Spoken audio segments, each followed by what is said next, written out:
축구팬 여러분 안녕하십니까? 오늘은 또 원래는 수요일에 올리지만 하루 일찍 찾아왔습니다. 바로 아시아 챔피언스리그 엘리트 매치데이 4 프리뷰 때문인데요. 바로 오늘부터 아시아 챔피언스리그 엘리트 매치데이 4가 또 진행이 됩니다. 근데 이번 아시아 챔피언스리그 엘리트에 참여하는 K리그 3팀 모두 직전 경기 이기지 못하고 출발을 했습니다. 과연 어떤 경기들이 이 팀들 앞에 기다리고 있을지 지금부터 한번 알아보도록 하겠습니다.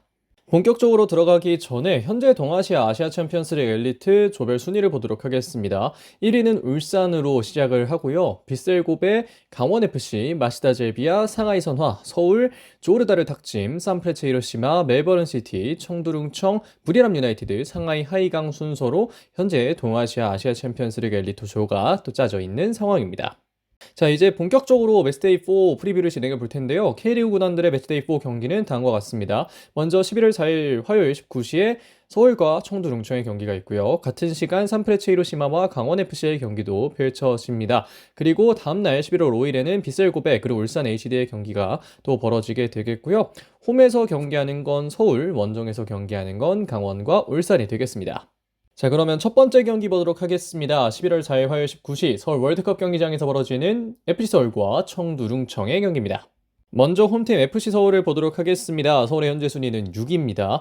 현재 승점 4점 그리고 득실 플러스 1인데요. 매치데이 3에서는 상하이 선화를 상대로 원정을 떠나서 2대0 패배를 했습니다. 당시 주앙태 시에라 선수가 상하이 선화에서는 MVP로 뽑혔었고요.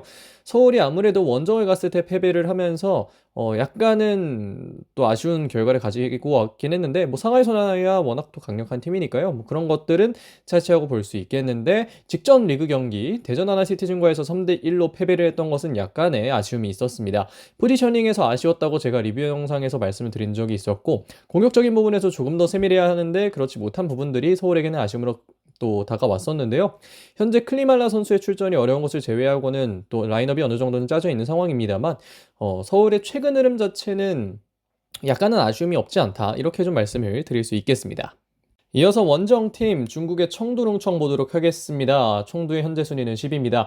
첫 번째 이야기를 해보자면 매치데이 3겠죠. 조르다르 탁춤과의 경기, 심지어 홈 경기였는데 0대2로 패배를 했습니다. 당시 오스카르 파제로 선수가 MVP를 수상했었는데 청두룽청이 아시아 챔피언스리그 엘리트에서 현재 그렇게 좋은 상황만은 아닙니다.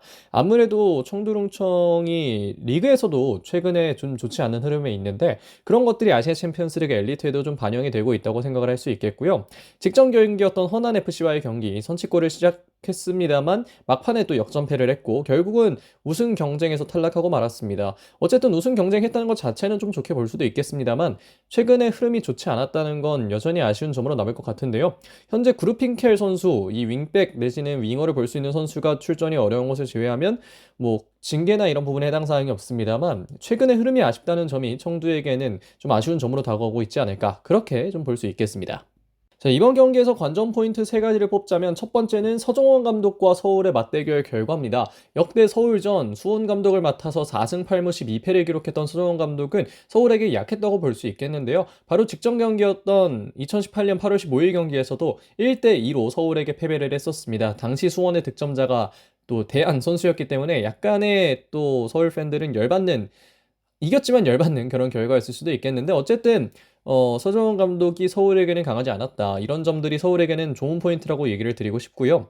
다만 호물로 선수는 서울에게 조금 강했던 이력이 있습니다. 호물로는 서울 상대로 6경기에 나서서 2골과 1개의 도움을 기록했었는데 그래도 서울에게 조금 더 긍정적으로 볼 수 있는 건 호물로가 공격 포인트를 올린 경기에서 부산이 이긴 적이 없더라고요. 그래서 그런 걸 생각해 보면 또 호물로가 강하긴 하지만 그래도 이길 수는 있겠다 이런 생각이 드는 그런 지점이 아닐까 하는 생각이 들고 현재 흐름에 좋지 않은 청두인 것도 서울에게는 긍정적인 포인트라고 얘기를 드리고 싶습니다.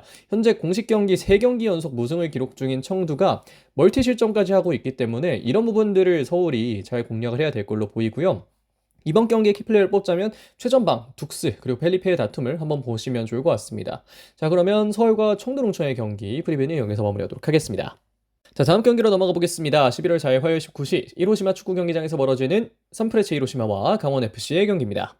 자, 먼저 홈팀 산프레체 히로시마를 보도록 하겠습니다. 히로시마의 현재 순위는 8입니다. 1승 1무 1패를 거뒀고 득실차는 플러스 1이고요. 매치데이 3에서는 울산 HD를 만나서 1대0 패배를 거두고 말았습니다. 울산 원정을 떠났는데 당시 김민혁 선수가 이 산프레체 히로시마의 뒷공간을 잘 노려내면서 김민혁 선수의 골을 잘 지켜낸 울산이 승리했던 것인데요. 뭐 이 경기 자체는 결과 아쉬웠습니다만 직전 경기 결과를 보면 산프레체 히로시마의 흐름은 좋을 수밖에 없습니다. 지금 가시와 레이솔과의 경기를 펼쳤었는데 이 경기가 J리그컵 또 결승전이었거든요. 근데 이 경기를 완벽하게 승리를 하면서 트로피를 획득했고 그런 것이 산프레체 히로시마의 동기를 또 다시 한번 부여하기에는 굉장히 좋은 승리가 아니었나 그런 생각이 들기 때문에 약간 히로시마는 그래도 부상이나 징계가 없이 좋은 흐름 속에 강원 원정을 떠나겠다는 생각이 드는데요. 뭐 이 김주성 선수가 있는 만큼 또 히로시마가 주목할 만한 팀이 되지 않을까 그렇게 또 보고 있습니다. 이어서 히로시마 원정을 떠나는 강원을 보도록 하겠습니다. 강원의 현재 순위는 3위고요. 현재 2승 1패로 또 3위 위치를 있는 상황입니다. 매치데이 3에서는 비슬고베를 상대로 4대3 승리를 했는데요. 이 경기 MVP는 모재현 선수였습니다. 보면 이 비슬고베를 상대로 강원FC가 좀 괄목할 만한 경기력을 보여주면서 앞서 나가다가 또 동점 허용했다가 다시 한번 역전하고 이런 흐름이 나오면서 약간은 좀 힘든 경기였지만 어쨌든 이겼다는 것 자체가 강원에게는 꽤 크게 다가올 것으로 보이고 그것이 순위에도 영향을 미치고 있는 것 같은데요. 물론 직전 경기였던 전북현대와의 리그 경기에서는 0대0 무승부를 거뒀고 그 경기에서 공격력이 살짝 아쉬웠고 그런 부분들이 있었습니다만 뭐 어쨌든 아시아 챔피언스리그 엘리트에 조금 더 집중하게 되는 강원의 상황에서는 뭐 매치데이 3에서의 결과를 조금 더 집중해서 봐야 되지 않을까 그렇게 생각을 하게 되는 것 같기도 합니다. 현재 김동현 선수의 부상이 있고 모재현 선수는 경고 누적 퇴장을 당하면서 이 경기 뛸 수 없겠습니다만 그래도 어느 정도는 또 좋은 마음을 갖고 경기를 준비할 강원이라고 얘기를 드리고 싶습니다. 이번 경기 관전 포인트로 넘어가 보도록 하겠습니다. 먼저 첫 번째는 역시나 익숙한 선수가 있다는 것입니다. 정민기 선수와 김주성 선수가 현재 히로시마에서 뛰고 있는데요. 물론 정민기 선수는 아시아 챔피언스리그 엘리트에 뛰지 않고 있습니다만 김주성 선수가 현재 아시아 챔피언스리그 엘리트에 나서고 있기 때문에 김주성 선수가 있다는 사실이 강원을 약간은 알고 있다는 그런 단점을 강원에게는 또 가지고 될 거라는 생각이 드는데요. 특히나 김주성이 서울에서 소속되어서 뛰면서 올 시즌 강원 상대로 진 적이 없기 때문에 이런 부분들은 강원에게 약간은 아쉬운 점이 될 수도 있겠다. 이런 부분들을 이야기를 할 수 있겠고 히로시마가 한국 팀에게 또 어느 정도 강합니다. K리그 구단을 상대로 12전 6승 2무 4패를 기록하면서 어쨌든 승률 50%를 기록하고 있기 때문에 이런 부분들도 좀 생각을 해야 될 걸로 보이는데요. 물론 강원도 직전 경기 비셀고베를 이기면서 1전 1승을 기록하고 있기는 합니다만 그래도 히로시마가 절반의 경기는 이겼다는 점에서 이 부분들은 좀 신경을 써야 되지 않을까 그렇게 얘기를 드리고 싶고요. 이어서 전술적인 포인트를 하나 이야기를 해보자면 결국 뒷공간을 노려한다는 생각이 듭니다. 울산이 히로시마를 잡아올 수 있었던 가장 큰 이유는 그 뒷공간 공략이었고요. 거기서 동시에 또 단단하게 잘 잠그기만 한다면 그래도 강원이 승리를 할 만한 또 여지는 충분히 존재를 한다 이렇게 얘기를 드리고 싶습니다.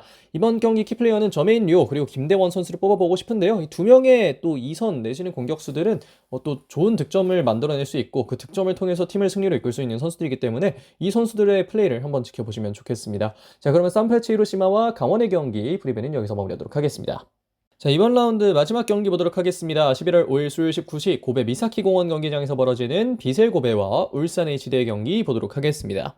자, 먼저 홈팀 비셀 고베 보도록 하겠습니다. 비셀 고베 현재 순위는 2위입니다. 현재 2승 1패를 거두고 있고 득실차 플러스 3점 기록하고 있는데요. 매치데이 3에서는 강원FC를 상대로 4대3 패배를 거두고 말았습니다. 모재현 선수가 MVP를 받았다고 앞서 산프레체 히로시마 강원의 경기에서 또 얘기를 드렸었는데요. 이 경기를 생각해보자면 꽤 크게 지고 있다가 또 따라붙었다는 점 자체는 그래도 고베에게는 죄송합니다. 고베에게는 또 하나의 뭐 나쁘게만은 볼 수 없는 그런 점들이 있지 않았을까 하는 생각이 들고요. 직전 경기는 알비렉스 니가타와의 경기였는데 후반 막판에 내리 실점을 하면서 공식전 4경기 무승을 달리게 된 고베입니다. 보면 알비렉스 니가타와의 경기를 그래도 어느 정도 잘 이끌었었는데 또 무너질 때는 또 무너지더라고요. 그래서 이런 부분들이 현재 비셀고베의 공식전 4경기 연속 무승을 보여주는 그런 것들이 왜 일어나고 있는지를 보여주는 사례라는 생각이 드는데 울산도 좋지 않은 상황이지만 이런 상황은 비셀고베도 좋지만은 않다. 이런 식으로 좀 정리를 드릴 수 있겠습니다. 자, 다음으로는 고베 원정을 떠나는 울산 HD를 보도록 하겠습니다. 울산의 현재 순위는 1위입니다. 일단 2승 1무를 거두면서 유일한 무패팀으로 자리를 하고 있는데요. 매치데이 3에서는 산프레체 히로시마를 상대로 1대0 승리를 거뒀습니다. 김민혁 선수가 또 득점을 하면서 또 그 점수를 또 잘 지키면서 울산 HD가 매치데이 3에서는 승리를 거뒀었는데요. 참 이게 보면 아시아 챔피언스 리그 엘리트에선 잘하는데 리그에선 잘 못하고 있습니다. 바로 직전 경기였던 FC 안양과의 경기에서 3대1 패배를 했고 전반에 나온 퇴장 변수로 인해 맥없이 패배를 하고 말았던 울산 HD인데요. 보면 울산 HD는 현재 리그에서는 뭐라고 해야 될까요? 가장 못하는 팀 중에 하나가 현재 울산 HD가 아닌가 하는 생각이 드는데 그래도 국제 무대에서는 또 잘하고 있다는 게 참 지난해와는 또 비교가 되는 그런 측면이 있지 않나 그런 생각이 드는데요. 현재 윤종규 선수의 출전이 불확실한 것을 제외하고는 전력이 다 뭐 이탈은 없다는 것이 좋은 점이겠습니다만 전력이 이탈이 없는 상황에서도 이런 경기력을 보여준다는 건 약간의 아쉬운 점이다. 이렇게 좀 정리를 드릴 수 있겠습니다. 자, 이번 경기 관전 포인트 보도록 하겠습니다. 역대 맞대결 결과부터 보도록 하겠는데요. 1승 1패입니다. 최근 경기에서는 0대2로 울산이 패배를 했었는데 24년 10월 23일이니까 얼마 안 됐다고 봐야겠죠. 당시에는 이 미야시로 선수가 멀티골을 집어넣으면서 울산 HD가 산프레체 히로시마를 상대로 패배를 했었고 이 1승은 당시 2020년이었을 겁니다. 아시아 챔피언스 리그에서 만났던 그런 경험인데요. 11개월 만에 다시 만나는 두 팀입니다. 비슬고베는 큰 틀에서는 비슷한 형태로 출전할 것으로 보이는데 이것을 알고만 있다면 울산 HD가 좀 잘 할 수도 있겠다. 이 예상하는 것들을 잘할 수 있겠다는 생각을 합니다만 울산이 과연 이 경기에 집중을 할 수 있을까? 이런 부분들은 좀 생각을 해야 될 만한 점이 아닌가 생각이 들고요. 승점을 얻기 위해서는 템포를 지금보다는 확실히 올려야 합니다. 지금 울산의 축구를 보면 이동경 선수가 돌아왔다고는 해도 템포가 좀 느린 편이 있고 선수들의 움직임이 좀 정적인 움직임이 있기 때문에 이런 부분들을 조금 더 좀 다시 올려줘야 되는 생각이 들고요. 상대 뒷공간 공략도 함께 염두에 두고 준비를 해야 될 것 같고 현재 미야시로 선수가 상당히 좋은 모습 보이고 있기 때문에 미야시로 선수와 엄원상 선수의 맞대결도 조금은 이 두 팀이 준비를 해야 되지 않을까 그렇게 또 생각이 드는데요. 자, 그러면 여기까지 고베 울산의 경기 프리뷰하도록 하겠습니다. 자, 이렇게 K리그 구단들의 아시아 챔피언스 리그 엘리트 매치데이 4 프리뷰를 진행해 봤습니다. 세 팀 모두 직전 리그 경기를 이기지 못하고 가기 때문에 아쉬움이 있기는 있습니다만 그럼에도 불구하고 국제 대회에 나가는 만큼 세 팀 모두 좋은 성적을 거두기를 바라고 있는 마음인데요. 과연 또 매치데이 4에서는 어떤 경기가 이루어지게 될지 계속해서 지켜보면 좋을 것 같습니다. 자, 그러면 이번 영상은 여기서 마무리하겠습니다. 고맙습니다.